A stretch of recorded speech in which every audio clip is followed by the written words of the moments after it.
The most fined man in the history of the National Basketball Association did not get that way by accident. Over 2 decades, the owner of the Dallas Mavericks handed the league more than $1.8 million in penalties, more than 3 times any other owner alive, for screaming at referees, for blasting the commissioner. Has been in the news and fined $25,000 for improper interactions. For saying things no billionaire is supposed to say out loud. $3 million in fine. Absolutely. There's been a lot of changes. $3 million worth of? Yes. I mean, the therapy. The league fined him $100,000 for what it called conduct unbecoming of an owner. His response was to keep doing it. But here is the part that makes the story worth telling. Long before he was courtside, antagonizing the most powerful people in basketball, this same man was sleeping on the floor of a Dallas apartment with 5 other guys, dead broke, with no idea how he was ever going to make it. This is the story of how a kid from Pittsburgh named Mark Cuban went from sleeping in a sleeping bag to a billion-dollar fortune, and then spent the next 20 years being the loudest, most fined troublemaker the NBA had ever seen. The story begins on July 31st, 1958, in Pittsburgh, Pennsylvania. Mark Cuban grew up in Mount Lebanon, a suburb of the city, in a working-class family.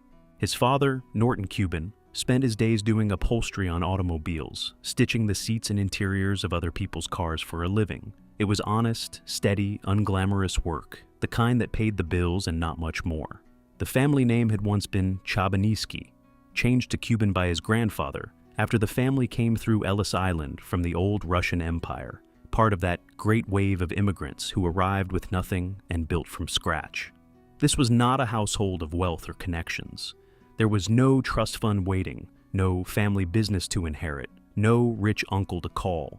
It was a household where you worked, and where, if you wanted something, you figured out how to pay for it yourself. And Mark figured that out earlier, and more aggressively than just about anyone. The first sign of who he would become showed up when he was just 12 years old.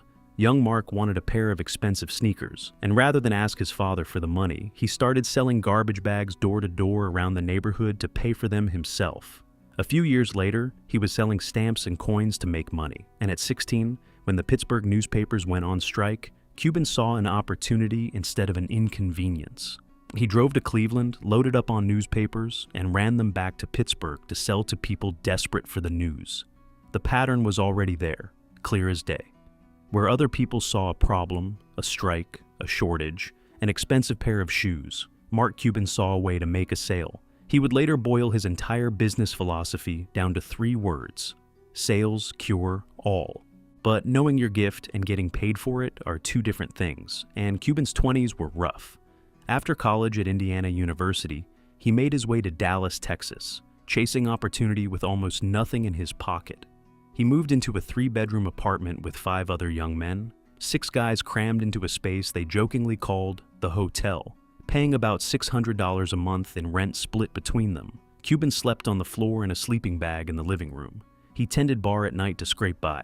He did not take a vacation for 7 years. By any measure, he was a broke 20-something with nothing to show for himself. But he saw it differently. As Cuban later put it, in a line that captures his entire mindset, "I had nothing, so I had nothing to lose." A man with nothing to lose is the most dangerous kind of competitor there is. His first real break came from a job he got fired from. Cuban had taken a position at a Dallas software store, and he was let go after he went to close a deal with a customer instead of staying behind to clean the showroom like his boss wanted. So in 1983, with no job and no safety net, he started his own computer company called Micro Solutions. He knew almost nothing about the technical side at first. What he had was the willingness to outwork everyone and to sell relentlessly. He taught himself software by reading manuals late into the night. He built Micro Solutions into a real business, growing it to more than $30 million in revenue. And in 1990, the computing giant CompuServe bought the company for $6 million. After taxes, Mark Cuban walked away with around $2 million of his own. For a kid who had slept on a floor, it was a fortune. For what came next, it was just the seed money. What came next made him a billionaire almost by accident. Cuban loved listening to Indiana basketball games, but living in Texas, he could not pick them up on the radio. So he and a friend, Todd Wagner, started a company to stream audio over this new thing called the Internet. They called it AudioNet, and later renamed it Broadcast.com. In the late 1990s, as internet fever gripped Wall Street, Broadcast.com became one of the hottest names in the game. They were, in Cuban's own words, the YouTube of their day, years before YouTube existed. The company went public in 1998 and the stock exploded. Then, in 1999, the search giant Yahoo bought Broadcast.com for $5.7 billion in stock. Mark Cuban, the bartender who had slept on a floor, was suddenly worth billions on paper. But paper fortunes in the dot-com era had a way of vanishing overnight, and Cuban knew it. This is where Mark Cuban proved he was more than just lucky. His entire fortune was now tied up in Yahoo stock, and the internet bubble was inflating to a terrifying size. So Cuban did something brilliant. He used a financial strategy called a collar to lock in the value of his Yahoo shares, protecting himself against a crash. When the dot-com bubble burst in 2000 and Yahoo stock collapsed along with the rest of the internet economy, Cuban's fortune did not collapse with it. He had hedged. He walked away with roughly $1 billion in real protected money, a move that has been called one of the top 10 trades in the history of Wall Street. Yahoo would shut down Broadcast.com just a few years later. It did not matter. Mark Cuban had cashed out at the exact right moment and kept the money. Now he had $1 billion and a question every sports fan dreams about. What do you do with it? On January 4th, 2000, Mark Cuban bought the Dallas Mavericks. He paid Ross Perot Jr. $285 million for a franchise that was, frankly, a mess. In the 20 years before he arrived, the Mavericks had won barely 40% of their games, made the playoffs rarely, and played in front of half-empty arenas. Dallas basketball was a punchline, a team nobody took seriously in a football-obsessed state. And then this 41-year-old internet billionaire showed up and did something no owner had ever done. He sat courtside at every single game, screaming, cheering, jumping out of his seat, living and dying with every possession like a maniac fan who happened to own the team. This was unheard of. Owners were supposed to watch from a luxury suite high above the floor, sip wine, and stay out of sight. Cuban planted himself right next to the bench, in the chaos, close enough to argue with the referees face to face.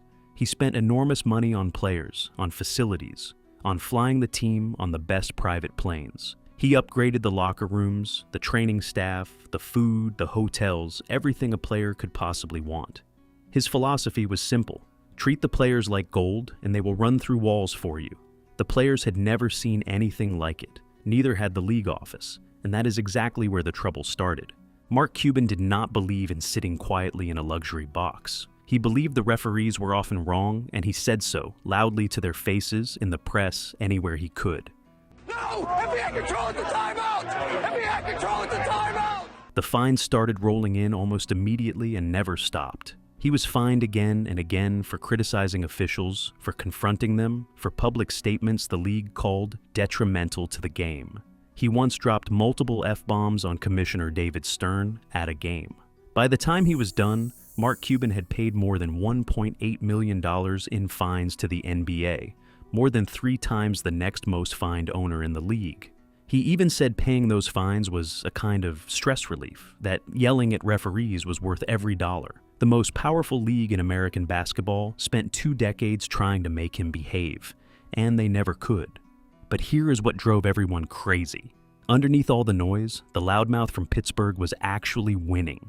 Because in 2011, Mark Cuban got his crown. His Dallas Mavericks, led by the great German forward Dirk Nowitzki, marched into the NBA Finals and faced the Miami Heat, a super team built around LeBron James, Dwyane Wade, and Chris Bosh, 3 of the best players on the planet, assembled specifically to dominate the league for a decade. Almost everyone expected Miami to win, and to win easily. Instead, the Mavericks beat them in 6 games. It was one of the great upsets in Finals history. Nowitzki was named Finals MVP, and for Cuban it was total, absolute vindication. The owner everyone had called a clown, the man the league had fined into the millions, the loudmouth who would not sit down and shut up, was now a world champion. He had been right all along about how to build a team, about how much passion and money and obsession actually mattered, about everything. He had even reached out to Michael Jordan along the way for advice, a phone call he would later call a difference maker.